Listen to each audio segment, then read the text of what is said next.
जेराव बिफा इसोरखौ हामबाय होनदों आरो नित्य साफ्रोमबो इसोरनि बाथ्राखौ खोनासंग्रा आरो खोनासंनानै मोजां मोनग्रा साफ्रोमबो ख्रिस्ट' सिबियारि नोंथांमोनखौ आङो जिसुनि गोजोननायखौ आङो जासिहरनाय थाबाय।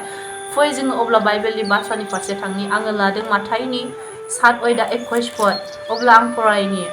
आंखौ फोरबु होनग्रा साफ्रोमबो सोरगोनि रायजोआव हाबनाय नङा, नाथाय सोरगोआव थानाय आंनि आफानि गोसो बादि खालामग्रायासो। दिनै बाइबेला जोंखौ मा होनदों अनज्लायग्राफोर?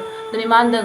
जोङो फोरबुखौ संसाराव थासान्दि जोङो साफ्रोमबो फोरबु होननानै गाबज्रियो। नाथाय जोंनि बे गाबज्रिनाया दिनै जोङो जोंनि साजोंल' गाबज्रिदोंना जोंनि गोसो इसिंजों जोङो गाबज्रिदों? जोङो बैखौ साननानै नायनांगौ अनज्लायग्राफोर। नों आंनि गाबज्रिनाया दिनै साजोंल' जादोंना दिनै गोसो इसिंजों जादों? जोङो जुदि जोंनि साजोंल' जोंनि खुगाजोंल' जोङो दिनै इसोरखौ गाबज्रिदोंब्ला, नाथाय जोङो बिनि बोसोन बायदि जोङो बिनि बाथ्रा बायदि जोङो आवगायाखैब्ला आरो बिनि बाथ्रानि सिङाव थानानै जोङो बिखौ खुलुमाखैब्ला सिबियाखैब्ला जोङो बिखौ मान होआखैब्ला, जोंनि बे साजोंल' जोङो इसोरखौ बाख्नायनाय सिबिनाया जोंखौ माब्लाबाबो सोरगोनि रायजोआव हाबनो थाखाय जोङो बियो जोंनो माब्लाबाबो लामा होनो हानाय नङा अनज्लायग्राफोर। जोङो फै बिनिखायनो इसोरनि बाथ्रायाव थानि।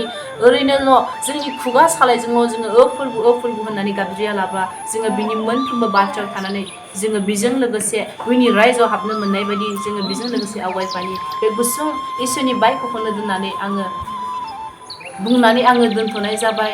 जानायखौ लादो आरो गोरोन्थि जानाय मोनफ्रोमबो बाथ्राफोरखौ जिसुनि मुंखौ लानानै